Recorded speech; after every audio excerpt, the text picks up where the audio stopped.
नमस्कार दर्शक बंधु आमर सूचना प्लस यूट्यूब चैनल के आपन को बहुत बहुत स्वागत। 11 तारीख तो सब चाषी भाई मानकर अकाउंट रे कालिया किस्ती पड़ी जाइथवा किंतु आज पर्यंत गोटे गोटे कर अकाउंट रे कालिया किस्ती पड़ीनी सेटा का हला का थर लगे नहीं पड़ी आसुन जानवा पूरा खबर। मुख्यमंत्री श्री नवीन पट्टनायक राज्यर 46 लाख क्षुद्र नाममात्र और भूमिहीन चाषी को 933 कोटी टंकार कालिया सहायता करिछन। सेटा 11 तारीख पड़वा बोली समस्त को कहिथिले किंतु 12 तारीख संध्या पर्यंत किछि कर अकाउंट रे पड़ीनी सेटा कहाँ नहीं पड़ी। देखुन आज्ञा पैसा नहीं पड़वार मेन कारणटा है इटा ABCD अल्फाबेट हिसाब से पैसाटा पड़ुचे मनकर ए अल्फाबेट जार जार भी ना अच्छे अलरेडी पढ़ी सारीथान तापर बी पड़वा तापर सी ना रे पड़वा जेड ना तक पढ़ते जावा।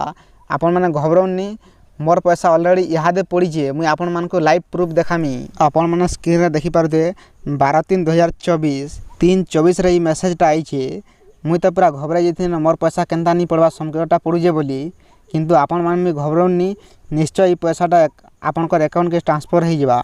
आपण खाली धैर्य धरितन देखो 2000 टंका इटा मोर अकाउंट रे 3:24 रे इटा पड़ी।